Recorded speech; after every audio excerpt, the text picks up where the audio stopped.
NDP leader Andrea Horwath visited one of the most remote parts of the province today, Grassy Narrows. It's the site of mercury contamination stemming from chemical dumping from a pulp and paper mill. Chris Glover is in Grassy Narrows with what Horwath is promising voters there.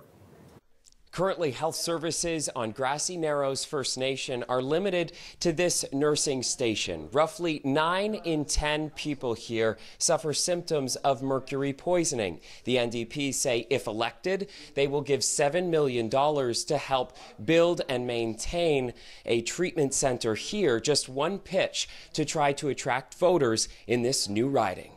Seeing the beauty of Grassy Narrows First Nation, you'd never suspect the deadly consequences hidden in these waters. Elder Bill Phobister suffers with mercury poisoning from the water, like the majority of his community.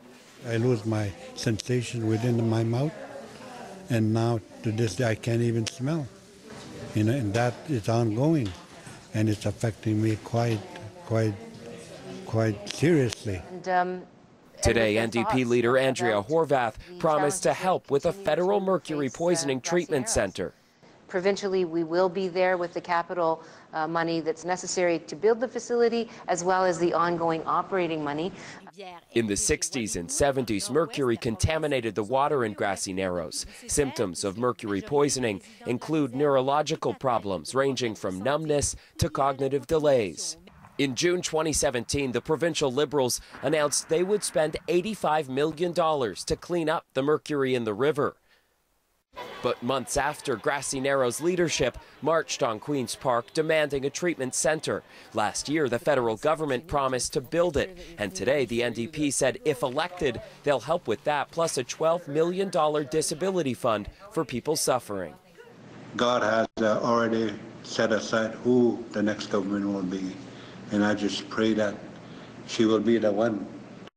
In the neighboring riding of Kenora-Rainy River, NDP candidate Glenn Archer is in hot water for a 2015 Facebook post where he said Kathleen Wynne should be in prison. Horwath has been critical of similar rhetoric from the PC campaign, but isn't kicking Archer off her team. Being the candidate, but he realizes that it was inappropriate, and he has fully apologized for that statement. And I've accepted that apology because it's clear that that kind of language and those kinds of attitudes are not what we need in Ontario's politics.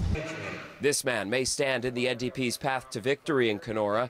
Greg Rickford is a former federal Conservative cabinet minister, now running provincially on Team Ford. But the PCs haven't won in Kenora since 1985, and the NDP won the last election in Kenora with more than 50% of the vote. Now, tomorrow, Horwath switches from defense to offense when she hits ridings in Thunder Bay and Sault Ste. Marie, where she is hoping to pick up seats from the Liberals and the PCs. Chris Glover, CBC News, Grassy Narrows.